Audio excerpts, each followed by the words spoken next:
ला घेऊन मी इमिजिएटली माननीय डॉक्टर हर्षवर्धनजींना बोललो। आमचे नेते आदरणीय शरद पवार साहेब सुद्धा काल आवर्जून हर्षवर्धन पाटील साहेबांना डॉक्टर हर्षवर्धनजींना जे भारताचे स्वास्थ्य मंत्री त्यांना बोललेले आणि त्यांनीही त्यांना कबूल केलं। मी पण बोललो आणि मला सुद्धा त्यांनी खात्रीच दिली, त्यांनी निगेटिव्ह कुठलाही विषय बोललेले नाहीत। मी त्यांना म्हटलं असं डिस्क्रिमिनेशन का झालंय? आमच्या राज्यामध्ये लोकसंख्या 12 कोटी, आजची जी ॲक्टिव्ह रुग्णांची संख्या 4.5 लाख, मृत्यूची संख्या 57,000, एकूण रुग्ण ॲक्टिव्ह जे झालेले आहेत, एकूण बाधित झालेले आहेत त्याची संख्या 30 लाख आणि एवढा अशा परिस्थिती असताना पॉझिटिव्हिटी रेट 20 ते 25% असं असताना आम्हाला फक्त 7.5 लाख का? तर त्यांनी मला एवढंच सांगितलं की निश्चित प्रकारे आपला फोन ठेवल्यानंतर मी ताबडतोबीनं आमच्या अधिकाऱ्यांना सूचना देऊन ज्या दुरुस्त्या करता येतील त्या करेल असं त्यांनी मला आवर्जून सांगितलेलं आहे। आम्ही वाट बघत आहोत की ही दुरुस्ती लवकर व्हावी। मी तुम्हाला कालही सांगितलं की सर्व पद्धतीनं संपर्क केला जात आहे, सर्व पद्धतीनं समन्वय ठेवला जात आहे। म्हणजे मी VCवर सुद्धा डॉक्टर हर्षवर्धनजींना बोललो, पवारसाहेब हर्षवर्धनजींना बोलले, आरोग्य विभागाच्या वतीनं पत्र लिहिण्यात आलं की आम्ही दररोज 6 लाख वॅक्सिनेशन करत आहोत। 7 दिवसाला आम्हाला 40 लाख वॅक्सिन्स लागतातच आणि त्यामुळे आम्हाला आठवड्याला 40 लाख दिले पाहिजे, एका महिन्याला 1,60,00,000 दिले पाहिजे, तरच आम्ही आमची गती मेंटेन करू शकू। आज बऱ्याचदा असं सांगितलं जातं की तुमच्याकडे 14 लाख आहेत, तुमच्याकडे 15 लाख आहेत, पण हे वॅक्सिन्स आपल्या गतीच्या दृष्टिकोनातून जी पेस आहे आपली 3 दिवसाचं वॅक्सिन, 2 दिवसाचं वॅक्सिन आहे। आता आपण माध्यमच कालपासून दाखवत आहे, साताऱ्याला वॅक्सिनेशन बंद पडलं, सांगलीला वॅक्सिनेशन बंद पडलं, त्याच्यानंतर पनवेलला वॅक्सिनेशन बंद पडलं, बुलढाण्याला आजच्या दिवसाचा स्टॉक आहे।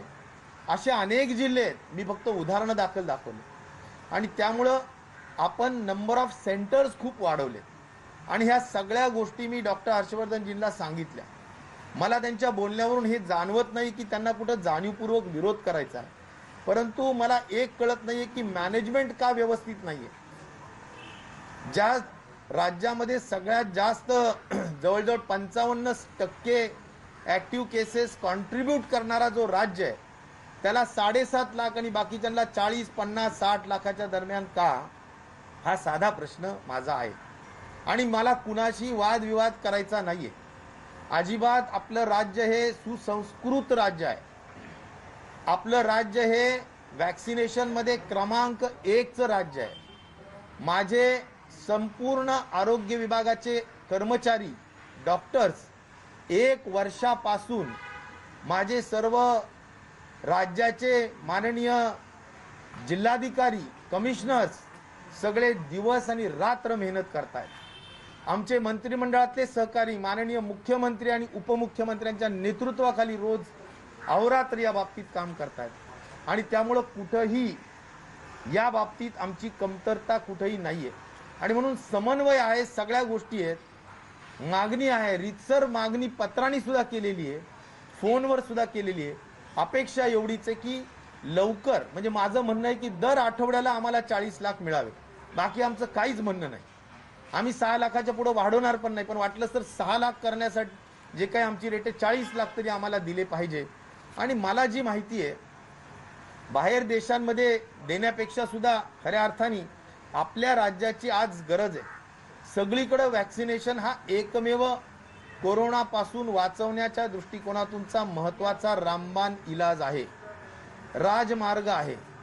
त्याच्यामुळेच हर्ड इम्युनिटी आपल्याला आणता येऊ शकेल आणि त्यामुळे हा एक विषय महत्त्वाचा आहे। आणि दुसरा आमचा आग्रहपूर्वक पुन्हा मागणी आहे की अमेरिकेपासून तर अनेक विकसित देशांनी आता वय वर्ष 18च्या वरच्या लोकांना इम्युनायझेशन सुरू केलंय. आपल्या देशाने सुद्धा पटकन सुरू केलं पाहिजे. पुन्हा पुन्हा मी तेच सांगेल की हा जो वयोगट आहे 18 ते 45 वयोगट, हाच सगळ्यात जास्त फिरणारा वयोगट आहे आणि त्यामुळे तो इन्फेक्ट जास्त होतोय आणि तो इन्फेक्ट झाला की तो इतरांना इन्फेक्ट करतो आणि कोरोनाचा गुणधर्म जो इतका कॉन्टॅजियस आणि इन्फेक्शियस डिझीज असल्यामुळं याची संख्या वाढते. म्हणून लवकर हा जो फिरणारा वर्ग आहे त्याला लवकर इम्युनायझेशन करणं मला वाटतं काळाची गरज आहे आणि त्या दृष्टिकोनातून आपण इथले जे जे काही आता ज्या ट्रायल्स चालू असतील त्या सगळ्या कंपनीजला सांगून असेल, आमचा जो प्रस्ताव आम्ही दिला होता की हाफकिनला हे काम द्या, आम्ही सुद्धा करोडो डोसेस तयार करू शकतो, ह्या सगळ्याच गोष्टींवर विचार करून वॅक्सिनेशनला गती दिली पाहिजे. हाच खऱ्या अर्थाने आमचा या निमित्ताने आग्रहाचं म्हणणं आहे. बाकी दुसरं काही नाही.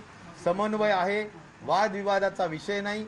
सरकार, केंद्र सरकार सुद्धा आपल्याला मदत करतंय, परंतु ज्या पद्धतीनं मदत करायला पाहिजे ते नाही. मी एक जरूर सांगेन की आता समजा एक गुजरातचं उदाहरण घेतलं तर गुजरातमध्ये लोकसंख्या 6 कोटी, आपली लोकसंख्या 12 कोटी, दुप्पट. 2 गुजरात म्हणजे 1 महाराष्ट्र. त्यांच्याकडे किती आतापर्यंत डोसेस दिले? 1 कोटी. आपल्याकडे किती डोसेस दिले? 1,04,00,000. मला या निमित्ताने हे सांगायचं आहे की साधारणपणे जर तुम्ही बघितलं तर गुजरातमध्ये एकूण संख्या किती आहे? मी जसं म्हणालो आजची ऍक्टिव्ह संख्या आमची 4.5 लाख आहे. गुजरातमध्ये फक्त 17,000 आहे, 17,000. त्यानंतर मृत्यूची संख्या आपली इतकी जास्त असताना आणि गुजरातची कमी असताना सुद्धा म्हणजे आपल्याकडे लक्ष दिलं पाहिजे, हा मुख्य त्यातला माझा महत्त्वाचा मागणी आहे. आणि त्यामुळं मला असं म्हणायचं की जिथे गरज आहे तिथे अधिक जास्त लक्ष द्यावं, ही अतिशय रास्त मागणी आहे. कुठं त्याला हेतू आरोप नाही, कुणाला दोष द्यायचे नाही. माननीय मंत्री महोदयांनी मला खूप खात्रीशीर आश्वासित केलंय कि टोपे जी आप बड़े पैमाने पे वैक्सीनेशन कीजिए और जैसा भी आपका खत्म होता है हमारे को बोलिए. मैंने उनको इतना ही कहा कि भाई हमारे लिए कोई हालत में 1 हफ्ते का तो भी स्टोरेज दो. रोज अगर ऑक्सीजन ये सब खत्म हो रहा है तो जो लोग हमारे सेंटर्स पे आते हैं उनको वहां से वापिस जाना पड़ता है. हे सगळं मी त्यांना स्पष्टपणे सांगितलेलं आहे. मला वाटतं की ते गांभीर्याने नोंद घेतील आणि वॅक्सिनचा प्रश्न फार कळीचा प्रश्न आहे तो सोडवतील. आरोग्य मंत्र्यांनी असे म्हटले की फ्रंटलाईन वर्कर्सच्या तुलनेत कमी लसीकरण महाराष्ट्रात झालं इतर राज्यांच्या तुलनेत. आरोग्य मंत्र्यांचे काही महत्त्वाचे मुद्दे काही काल जे आले मी त्याच्याबद्दल एवढंच सांगेन. पहिला मुद्दा मी हे सांगेल की खऱ्या अर्थाने आपला देश ज्यावेळेस इतर देशाची तुलना आपण करतो त्यावेळी काय करतो आपण? पर मिलियन, दर दशलक्ष असा आपण तुलना करतो. म्हणजे दर दशलक्षामध्ये देशाची संख्या किती आणि मग इतर देशाची संख्या किती, पर मिलियन मध्ये आपला मृत्यू दर किती, इतर देशाचा किती. मग मला म्हणायचं पर मिलियन हा जर पॅरामीटर असेल तर महाराष्ट्र याला सुद्धा त्याच पॅरामीटरनी मोजलं पाहिजे.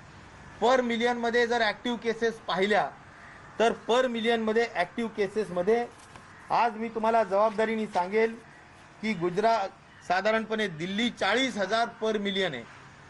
त्याचबरोबर गोवा 40,807 पर मिलियन आहे. पोंडेचेरी 34,000च्या वर आहे. केरळा 34,000च्या वर आहे. चंदीगड 27,000च्या वर आहे पर मिलियन, दशलक्ष. आणि महाराष्ट्रात 24,000 आहे.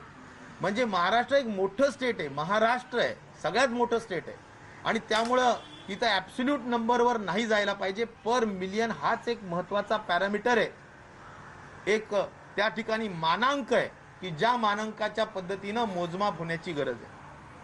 आणि त्या दृष्टिकोनातून डेथ रेट सुद्धा तशाच पद्धतीने आहे. आपल्याला सगळ्यात डेथ रेट जास्त आहे असं नाहीये. जसं आपण ॲक्टिव्ह केसेसमध्ये देशामध्ये 6व्या नंबरला आहे तसं डेथ रेटमध्ये सुद्धा आपल्यापेक्षा दिल्ली, गोवा, पुंडुचेरी हे सगळे वर आहेत. मला एवढंच म्हणायचं की ह्या तुलना करून आपलं समर्थन करण्याचा माझा अजिबात हेतू नाही.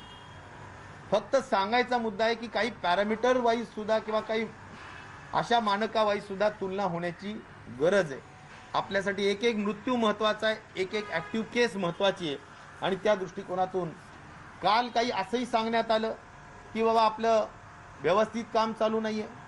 परंतु मला एक सांगितलं पाहिजे की WHO पासून तर वॉशिंग्टन पोस्टपर्यंत अनेक इंटरनॅशनल वर्तमानपत्रांपासून तर चांगल्या इंटरनॅशनल संघटनेपर्यंत आपल्या कोविड हँडलिंगच्या केसेसच्या संदर्भात आपली ॲप्रिसिएशन केलेलं आहे. निश्चित प्रकारे आपलं कौतुक केलेलं आहे. मला एक सांगितलं पाहिजे की ट्रान्सपरन्सी म्हणजे पारदर्शकता आणि प्रामाणिकता ही महाराष्ट्रामध्ये सर्वात जास्त आहे. इथं ॲक्टिव्ह केसेस क्लिअरली सांगितल्या जातात. डेथ झाली तर तो जर अक्षरशः एखादा ॲक्सिडेंटनी सिरियस ॲक्सिडेंटनी जरी आत आला आणि त्याच्यानंतर त्याची कोविड टेस्ट झाली आणि एक 2-4 तासानंतर तो वारला तरी सुद्धा तो कोविडनीच वारला अशा पद्धतीचा रिपोर्टिंग करण्याचा जो प्रोटोकॉल आहे तो पाळणारं राज्य जर कुठलं असेल तर ते महाराष्ट्र राज्य. आणि त्यामुळे आम्ही सगळ्या पद्धतीनं पारदर्शक कारभार करतो. इतर राज्यामध्ये मला माहिती नाही काय चाललेलं आहे. RT-PCR टेस्टिंग ही 70-30 असावी, अँटीजन आणि RT-PCR ती राज्य केंद्र सरकारच्या नियमाप्रमाणे आम्ही करतो आहोतच. मग आम्ही कुठं चुकतोय? सर टेस्टिंग 70-60 करतोय, 70 आणि 30 अँटीजन आणि ते करतोय. UP-मध्ये ह्याचं उलटं चित्र आहे की UP-मध्ये 90% अँटीजन टेस्ट करतायत आणि 10% RT-PCR टेस्ट करतायत. आणि त्यामुळं याची सेन्सिटिव्हिटी फक्त 35% अँटीजन टेस्टची. आणि त्यामुळे अँटीजन टेस्ट करूच नाही. खरं तर अगदी खूपच गरज असेल तर करावं, नाही तर RT-PCR हीच गोल्ड स्टँडर्ड टेस्ट मानली जाते. त्यामुळं त्या अनुषंगाने काम केलं पाहिजे. मग आम्ही टेस्टिंगमध्ये कुठं चुकत नाही. टेस्टिंगचे जे किट्स असतात त्याच्या क्वालिटीचं सुद्धा खूप महत्त्व आहे. 2 जीन्स असलेलं टेस्टिंग किट आपण वापरतो जो सगळ्यात हाय क्वालिटीचं आहे, जेणेकरून जर पॉझिटिव्ह असेल तर तो चुकूच शकत नाही अशा पद्धतीची आपण व्यवस्था केलेली आहे. त्यामुळे टेस्टिंगच्या लॅब्स वाढवल्यात, टेस्टिंगचे किट्स क्वालिटीचे आहेत. टेस्टिंगचं प्रमाण पर मिलियनमध्ये 1,90,000 अशा पद्धतीचं आता टेस्टिंगचं प्रमाण वाढवलं आहे.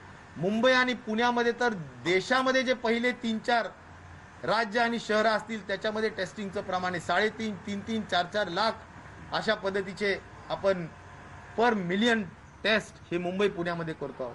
आणि त्यामुळं टेस्टिंग असो, RT-PCR असो, नंबर ऑफ बेड्स असो, जम्बो फॅसिलिटीज असो, ट्रॅकिंग ट्रेसिंग असो, या सगळ्याच बाबतीत जसं सांगितलं तसं केलंय. मला उत्तर एवढंच द्यायचं की ज्या पद्धतीनं सांगण्यात आलं की राज्याचं परफॉर्मन्स ठीक नाही आहे म्हणून कोविड वाढतोय, मला एवढंच सांगायचं की असा विषय अजिबात नाही. आम्ही जे सांगितलं गेले ते सगळं करतोय. कोविड अप्रोप्रिएट बिहेवियर करतोय, प्रचंड फाईन्स लावतोय. आज ब्रेक द चेनच्या संदर्भातला सगळा विषय आपण केलेला आहे, त्याचे आपण साक्षीदार आहेत. अनेक व्यापाऱ्यांचा रोज घेतोय. उद्देश एकच आहे की गर्दी होऊ नये, संसर्ग टाळावा, हाच उद्देश आहे. आणि म्हणून एकंदरच त्या संपूर्ण जो काही पत्र होतं त्या पत्राच्या संदर्भातले जे 8 ते 10 मुद्दे होते त्या 10 मुद्द्याला अनुषंगून मला वाटतं या सगळ्या गोष्टी आपण केलेल्या आहेत. आज जवळजवळ वॅक्सिनेशनच्या संदर्भात काल 14 लाख होते, आज फक्त 9 लाख आहेत. 9 लाख म्हणजे 1.5 दिवसाचा स्टॉक आहे. आता हे 7 लाख दिलेत, परंतु हा 7 लाख सुद्धा पुन्हा अजून 1 दिवसाचा स्टॉक दिल्यासारखा आहे. आज मला एकच म्हणायचं की अनेक जिल्ह्यांमध्ये ह्या सगळ्या गोष्टी बंद होतात, तोच खऱ्या अर्थाने चुकीचा विषय. मला या निमित्ताने सांगितलं पाहिजे की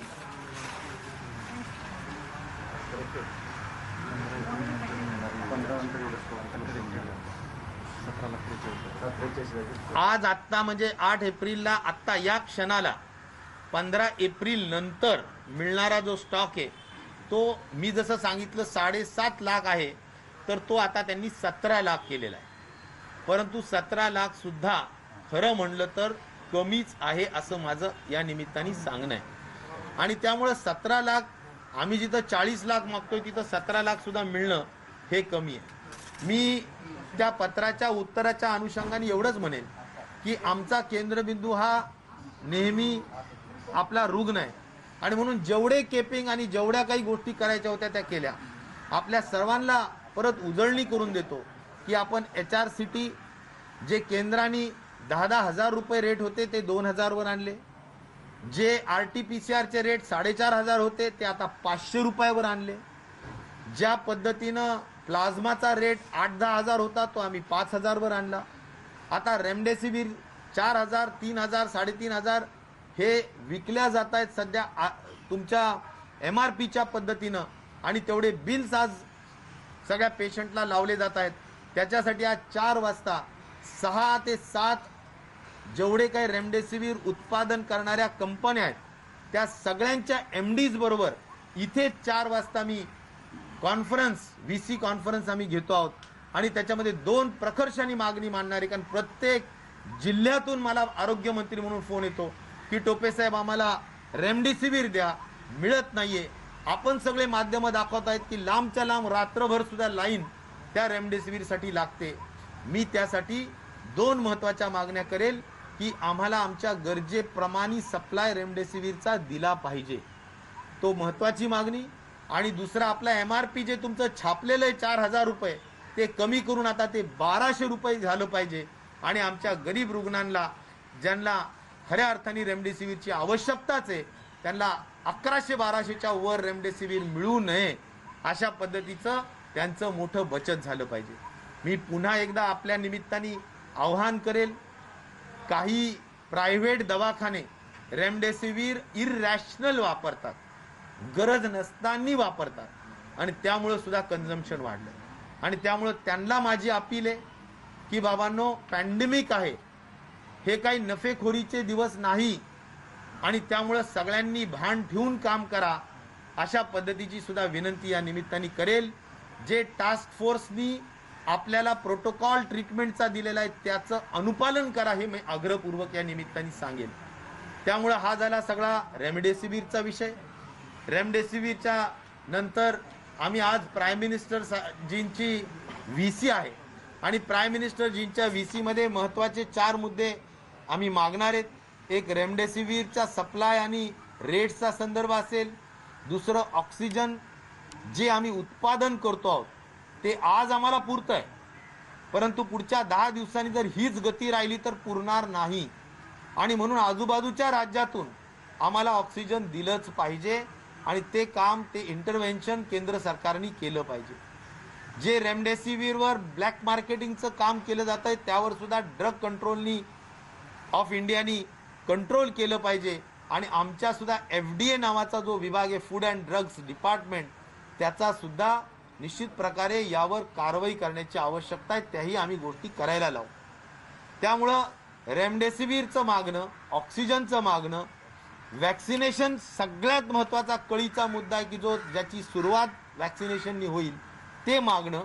आणि चौथा मुद्दा आहे की व्हेंटिलेटर्सच्या संदर्भात सुद्धा व्हेंटिलेटर्स नको, पण आहे हे व्हेंटिलेटर्स प्रॉपर ऑपरेशनल करून द्या, फंक्शनल करून द्या.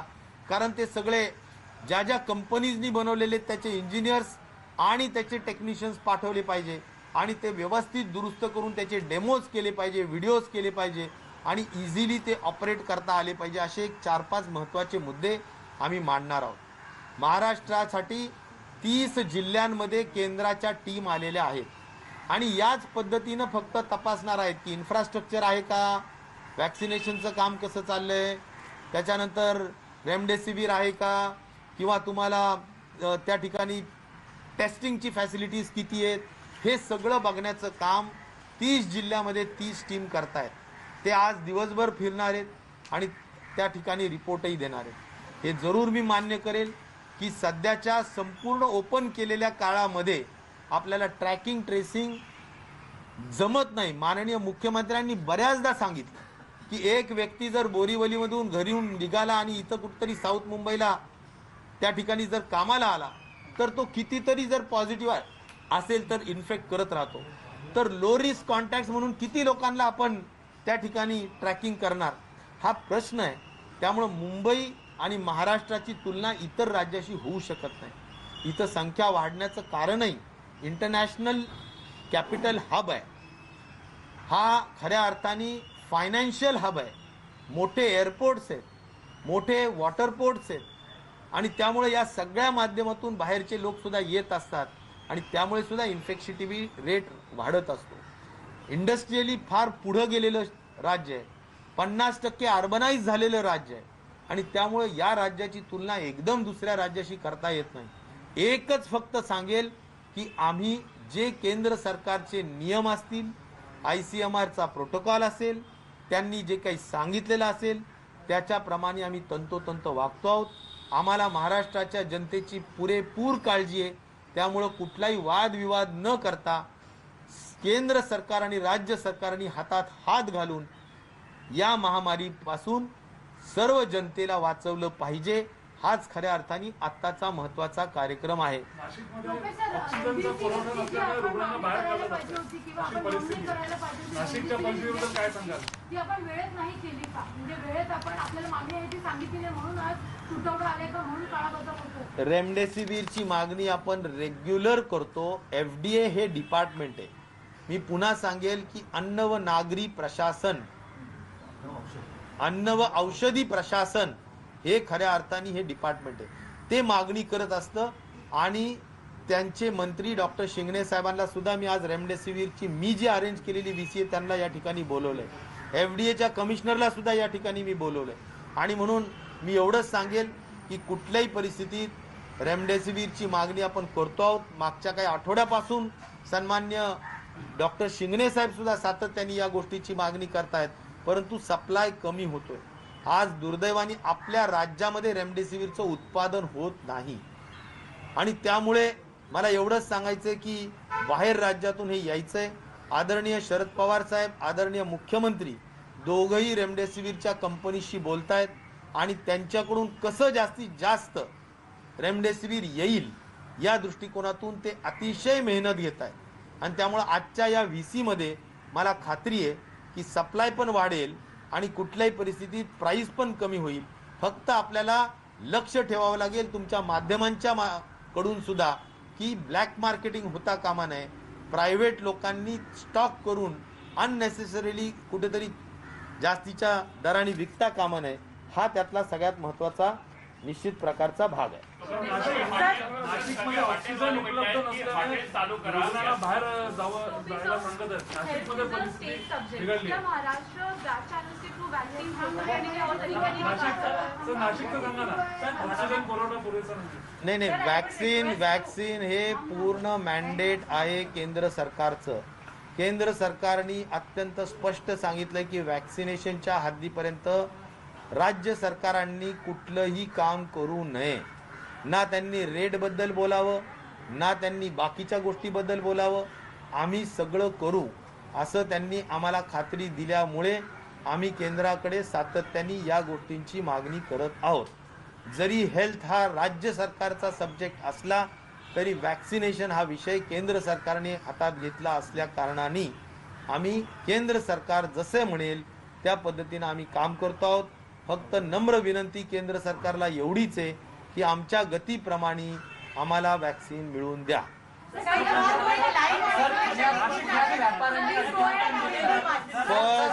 First only Marathi. I will speak. Last one question Marathi. Last one question. Oxygen पुरेसं उपलब्ध नाहीये, रुग्णांना बाहेर जायला सांगितलं. ऑक्सिजनच्या बाबतीत आज या क्षणाला ऑक्सिजन आपण जेवढं निर्माण करतोय तेवढं पुरतंय, परंतु मला काळजी आहे की 60,000च्या स्पीडनी जर आपण राहिलो तर मात्र आपल्याला पुढच्या 5-7-8 दिवसामध्ये ऑक्सिजन कमी पडेल आणि म्हणून अगदी तहान लागल्यावर विहीर खांदायची नसते म्हणून अगोदरपासून आम्हाला बाहेरच्या राज्यातून ऑक्सिजन द्या असं आम्ही म्हणतो आहोत.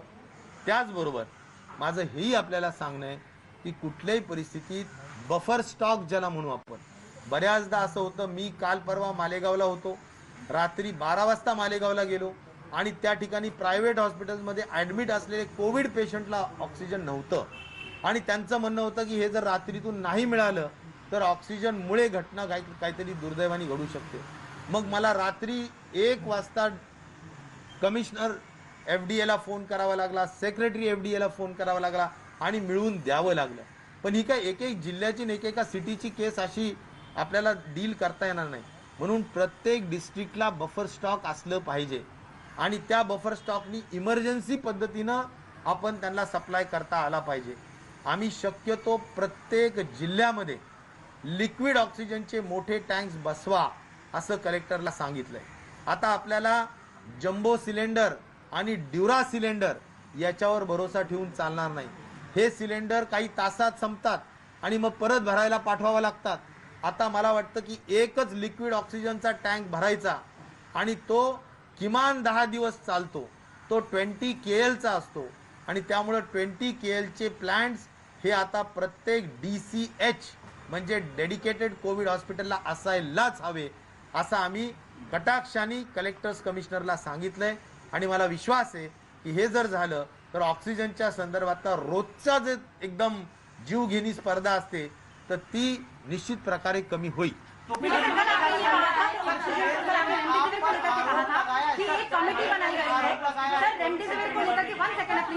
प्लांट उभे करणार होतो 15 आपण गेल्या वर्षी देखील म्हटलं होतं त्याबाबत काय झालं आपण कारवाई का नाही करत? नाही ऑक्सिजन करतोय आपण पुढे धारावीमध्ये पंढरपूर उभा केलाय.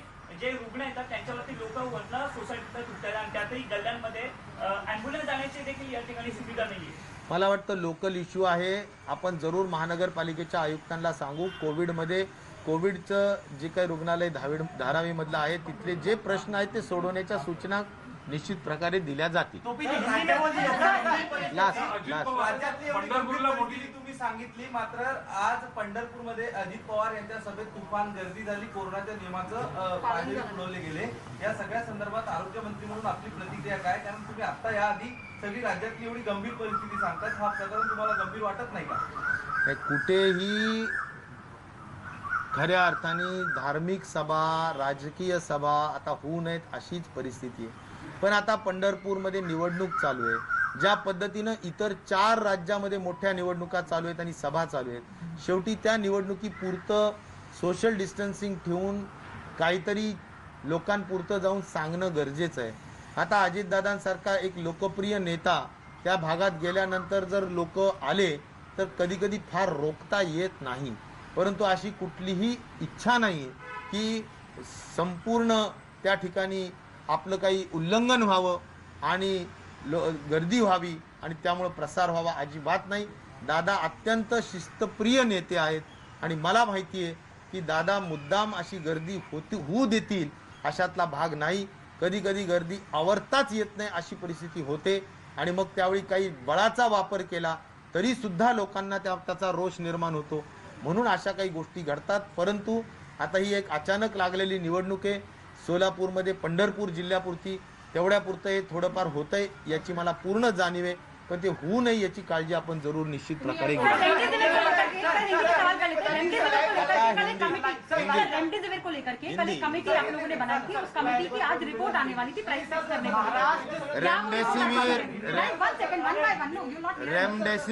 रेमडेसिविर ये बहुत अहम मुद्दा बना है और रेमडेसिविर के लिए उसका सप्लाई ठीक हो और उसका कोई हालत में रेट फिक्स हो, रेट पे कैपिंग हो, क्योंकि कुछ लोग 3,500 से बेचते, कुछ लोग 4,000 से बेचते और ये बिल्कुल ठीक नहीं है.